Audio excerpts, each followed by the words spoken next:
what is up? So, gonna talk about Comeback Kid, Koyo, Desmadre, Big Ass Truck, and Denial of Life.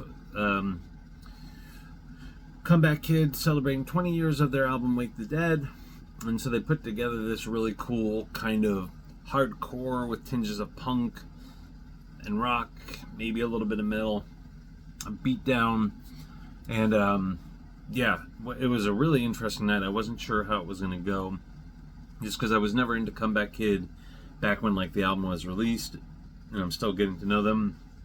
And the other bands, Denial of Life, I know because they're local and I've seen them before, and I've only seen them twice now, but this was a really big step up. And Logan from Denial of Life is in Filth is Eternal, so I've seen him play a few times, yeah, you know, across the two bands. But yeah, and man, these guys, they, in the middle of the set, they, you know, dropped the Raining Blood riff, a little bit of Slayer, which was really cool. But they did really good. Really good start to the night. So 5 bands. Big Ass Truck was next, right? Kind of the joke band, but like heavy, big, dumb riffs, beat down riffs. But they did good, and the crowd really liked them. The crowd got into them. Most of the bands had 20 to 30 minutes, and they you know, used it to fire the crowd up, and they did really well. Desmadre was next. They were interesting, kind of like the same like beat down, a little bit of beat down hardcore, but they had some really interesting like nasty metal riffs in there too. So I enjoyed their set quite a bit. I would like to see them again, maybe when there was less going on, or if they were a little bit higher up on the chain there. But Koyo was next.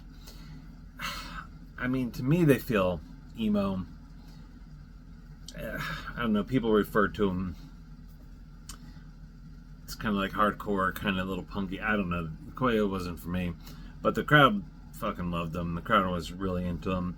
They were a bit lighter than the rest of the bands, so the vibe was different. It was a bit more like pop punky, but they did good. They just weren't for me, and it was a weird addition, I feel like, to the thing. But what do I know? I'm not in a band and I don't put together lineups. Well, anyway, so Comeback Kid was next, and Comeback Kid did a great job of this trend of bands celebrating 20, 25, 30, you know, all these like long-term things, and bringing the energy that they had then. So Comeback Kid played for about 45 minutes, and all the sets are linked down below.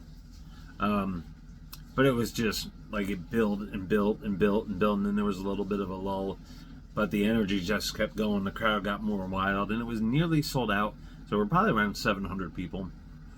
And then like the last minute was pretty chaotic, and I always enjoy that when like there's that eruption at the end and everybody just goes all out. So for the most part, for me, it was a cool lineup.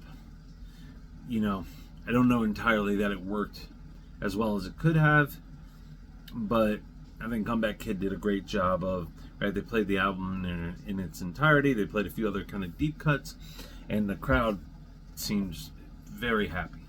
So that was March 16th in Seattle. So yeah, really great. Yeah, so check out the links below.